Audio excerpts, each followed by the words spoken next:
তো জামাত ইসলামী যারা করছেন তারা তো আসলে আবুল আলা মওদুদির কোনো মাসালা বা ফেকা মানতেছে না।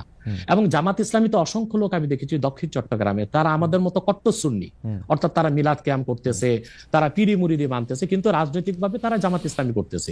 তার মানে হচ্ছে 1922 সালে জিএনএ গ্র্যান্ড ন্যাশনাল অ্যাসেম্বলির মাধ্যমে কামাল পাশা আতাতুর্ক তুরস্কের মধ্যে ইসলামী শাসন ব্যবস্থার জন্য আর না হয় সেই ব্যবস্থা করেছিল। তারপরে প্যান ইসলামিজম নিয়ে আসলো জামালউদ্দিন আফগানি। পরবর্তীতে 1942 সালে আবুল আলা মওদুদি চিন্তা করলেন যে এই সংকটকালীন মুহূর্তে ইসলামী রাষ্ট্র প্রতিষ্ঠার জন্য গণতন্ত্রটাকে বেছে নেওয়া যেতে পারে। এটাই ছিল তার রাষ্ট্রের চিন্তা, আর সেটাই জামাত ইসলামের লোকজন অনুসরণ করছে। কিন্তু জামাত ইসলামের লোকজনগুলো কিন্তু আবুল আলা মওদুদিকে ইমাম হিসেবেও মানে না, কিংবা তার মাসালাও নিচ্ছে না। শুধু রাষ্ট্র ইসলামের মৌলিক বিশ্বাসের ক্ষেত্রে জনপুর, ফুরফুরা, দেওবন, কওমি, চরমনাই, জামাত, মসজিদ সবাই কিন্তু এক। ওকে, বাংলাদেশের ইসলামিক রাজনৈতিক দল, আমি এই মুহূর্তে নাম বলছি না, কিন্তু তারা জনসভায় ভাষণে বলেছেন যে তাদের আসলে জামাতে ইসলামীকে ঠেকানোই তাদের রাজনৈতিক আদর্শ। এটা তো হিংসা, প্রতিহিংসা। জামাত ইসলামীর বিরোধিতা করতে যে ফরিদউদ্দিন মাসুদ এবং কিছু আলেম শাহবাগীদের সাথে একাত্মতা ঘোষণা করছে, এটা কেন করছে? তাহলে কি শাহবাগী না, তাহলে কি মতিউর রহমান নেজামী, দেলোয়ার হোসেন সাইদি তাদের চেয়ে ভালো ছিল শাহবাগীরা? যে মতিউর রহমান নেজামী, দেলোয়ার হোসেন সাইদি বা জামাতের যাদের ফাঁসি হয়েছে তাদের ফাঁসি রায় কার্যকর করতে ফরিদউদ্দিন মাসুদ শাপলা চত্বরে চলে গেছে, শাপলা চত্বর না শাহবাগ চত্বরে চলে গেছে, নাস্তিক ব্লগারদের সাথে একাত্মতা ঘোষণা করছে। তো বুঝাই যাচ্ছে এটা একটা রাজনৈতিক আক্রোশ ছিল, রয়ের পারপাস সার্ভ করার জন্য এই কাজটা করেছিল কিছু আলেম। কিন্তু আমি শীর্ষ নেতাদের মুখে শুনেছি দেলোয়ার হোসেন সাইদি সাহেব একজন বাংলাদেশে জাদ্রেল একজন স্কলার ছিলেন, এবং আপনি জানেন তার জনপ্রিয়তা এখনো কিন্তু একেবারে আকাশ জনপ্রিয়, আলহামদুলিল্লাহ। সেটা বলি, সাইদি সাহেব ব্যক্তিগত জীবনে আবুল আলা মওদুদির কোনো মাসালা মেনেছিলেন? তিনি তো হানাফি মাযহাবের মতে নামাজ পড়তেন। তো মানে যেসব রাজনৈতিক ইসলামী আদর্শে অনুপ্রাণিত রাজনৈতিক দল আছে জামাত ইসলামী সহ, তাদের কারোর সাথে যুক্ত হওয়া বা তাদের কারোর ব্যাপারে মানে তাদের অন্তর্ভুক্ত হওয়া কি আপনি ভাবছেন, বা তাদের কাউকে আপনি সহি ইসলামিক আদর্শে অনুপ্রাণিত রাজনৈতিক দল মনে করেন কিনা? দেখুন, আমি আগেই বলেছি যে আমি অ্যাপ্লাইড পলিটিক্স করি না, আমি থিওরিক্যাল পলিটিক্স করি। কারণ আমি খেলাফার আদর্শে বিশ্বাসী, আমি ডেমোক্রেসিতে বিশ্বাসী নই। এই জন্য এখন যারা বাংলাদেশে রাজনীতি করছে ইসলামী রাজনীতির ব্যানারে, তা তো ডেমোক্রেসি করছে, অথবা আমি তাদের সাথে যুক্ত হওয়ার প্রশ্নই আসে না। তবে তারা যেন সুবিধাজনক ভাবে সংসদে যেতে পারে, বিরাট সংখ্যক একটি প্রতিনিধি দল নেই, সেটা আমি চাই। এটা শরীয়তের একটা বিধান আছে, আর জারুরাতু তাতাকাদ্দারু বিকাদ্রি জারুরা। ডেমোক্রেসিকে আমি পছন্দ করি না, কিন্তু বিশেষ মুহূর্তে বড় বিপদকে ঠেকাতে মাঝে মধ্যে হারাম জিনিসটাকে কিছু সময়ের জন্য হারাম জেনে কিছু সময়ের জন্য শিথিলতায় যাওয়া যায়। তাদের মধ্যে তো অনেকগুলি ফ্র্যাকশন আছে, একজন আরেকজনের ঠিক বিশ্বাস করে না। জামায়াতে ইসলামীকে যেমন ধরেন জামায়াতে ইসলামী অনেক ইসলামিক রাজনৈতিক দলের কাছেই খুব গ্রহণযোগ্য দল না। আমরা দেখেছি যে হেফাজতে ইসলামীর আন্দোলনের ক্ষেত্রে শেখ হাসিনাকে কওমি জননী উপহার দেওয়া, শেখ হাসিনার সাথে হাতকে শক্তিশালী করার জন্য হেফাজতের বিভিন্ন নেতৃবৃন্দের বিভিন্ন সময় সার্বিক অবস্থান জামাতে ইসলামীকে ঠেকানোর জন্য হয়েছিল। আপনি নিশ্চয়ই খেয়াল করেছেন। আমি এই ফ্র্যাকশনগুলো আলাদা আলাদা করে বলতে পারি। চরমনাই সাহেবের যে একমত নই, আমি একমত নই। হেফাজত ইসলামী আর জামাত ইসলামের মধ্যে জামাত ইসলামী আমি বলি এক হচ্ছে জামাত ইসলামীর যিনি প্রতিষ্ঠাতা ছিলেন আবুল আলা মওদুদি, তিনি মুহাদ্দিসও ছিলেন না, মুফাসসিরও ছিলেন না, তবে তিনি ছিলেন দার্শনিক এবং রাষ্ট্রচিন্তক। তো জামাত ইসলামী যারা করছেন তারা তো আসলে আবুল আলা মওদুদির কোনো মাসালা বা ফেকা মানতেছে না।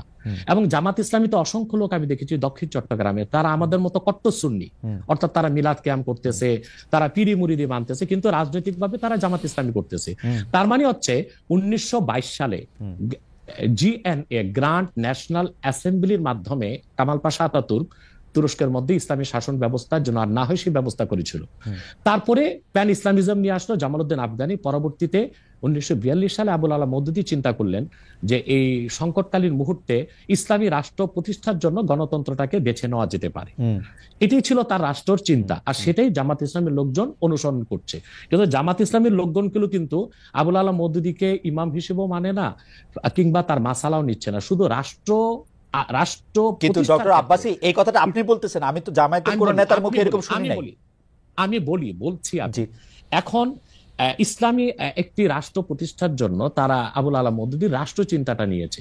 এখন আমরা বা অন্য হেফাজত ইসলাম বা কওমি ঘরানার যারা বিরোধিতা করি জামাতের, সেটা হচ্ছে আবুল আলা মওদুদীর আকীদা যে ভুল ত্রুটি ছিল সেটার বিরোধিতা করি আমরা। কিন্তু একটা কথা মনে রাখবেন, ইসলামের মৌলিক বিশ্বাসের ক্ষেত্রে জৌনপুর, ফুরফুরা, দেওবন্দ, কওমি, চরমনাই, জামাত, মসজিদ সবাই কিন্তু এক। ওকে, আপনি দেখেন, আপনি মনে করছেন যে আপনি দেখেন, আমি বলি যেমন 13 সালের 5ই মে শাপলা চত্বর আমি উপস্থিত হয়েছিলাম কয়েক লক্ষ লোক নিয়ে। আমি তো জৌনপুরের এবং আমাকে সুন্নি বলেই জানে, কারণ হেফাজত ইসলামের 13 দফা দাবি আমাদের সকল মুসলমানের দাবি ছিল এবং সেখানে সারা বাংলাদেশ থেকে 13 সালের 5ই মে জামাত ইসলামী ও শিবিরের লোকজন 200 বাস নিয়ে উপস্থিত হয়েছিল, কারণ ওই 13 দফা দাবির পক্ষে তারাও ছিল। হয়তোবা তারা রাজনৈতিকভাবে বলতে পারছে না, কিন্তু সেখানে উপস্থিত হয়েছিল। তো কথা হচ্ছে যে মৌলিক বিশ্বাসের ক্ষেত্রে সকল মাসলাকের মুসলমান এক, কিন্তু বাংলাদেশে রাজনীতি করার ক্ষেত্রে কিংবা নিজ নিজ অবস্থান ধরে রাখার জন্য শাখা প্রশাখাগত বিষয়ে একটু দ্বন্দ্ব আছে, এটা তো থাকতেই পারে।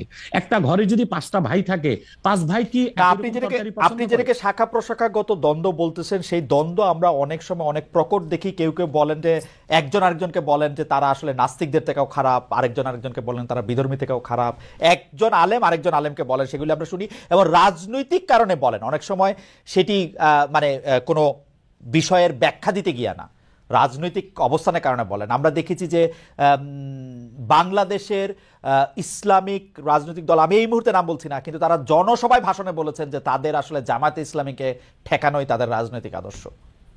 এটা তো হিংসা, প্রতিহিংসা।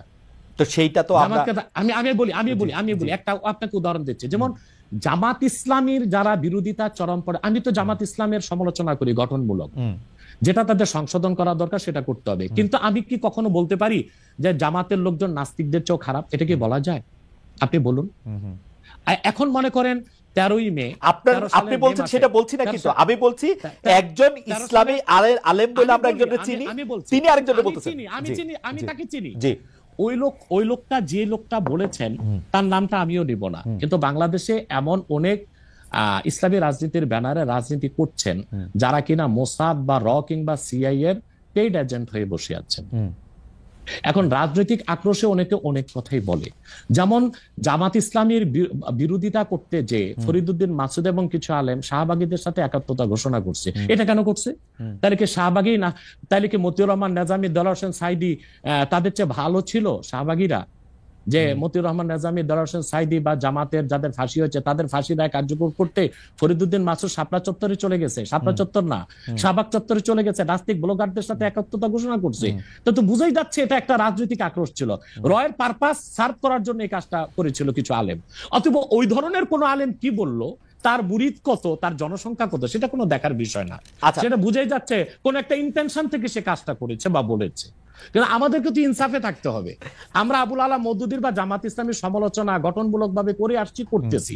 যেমন আমি জামাত ইসলামী মানে আপনি যেমন বললেন যে মওদুদী সাহেবের ফিলোসফিটা জামাতে ইসলামী আসলে সেইভাবে নিতেছে না, কিন্তু আমি কিন্তু ডক্টর আব্বাস, আমি কিন্তু এই কথা জামাতে ইসলামের কোন শীর্ষ নেতৃত্বের কাছে শুনি নাই। সত্যি কথা বলবে না, বলবে না কেন? বলবে না কেন? তারা যদি এটা না নেয় তাহলে এটা বলবে না কেন? হতে পারে এই জন্য বলবে না যে আপনার কর্মীদের মনোবল ভেঙে যাবে, কিন্তু আমি শীর্ষ নেতাদের মুখে শুনেছি। দেলোয়ার হোসেন সাইদি সাহেব একজন বাংলাদেশে জাদ্রেল একজন স্কলার ছিলেন এবং আপনি জানেন তার জনপ্রিয়তা এখনো কিন্তু একেবারে আকাশ জনপ্রিয়, আলহামদুলিল্লাহ। সেটা বলি, সাইদি সাহেব ব্যক্তিগত জীবনে আবুল আলা মওদুদীর কোনো মাসালা মেনেছিলেন? তিনি তো হানাফি মাযহাবের মতে নামাজ পড়তেন।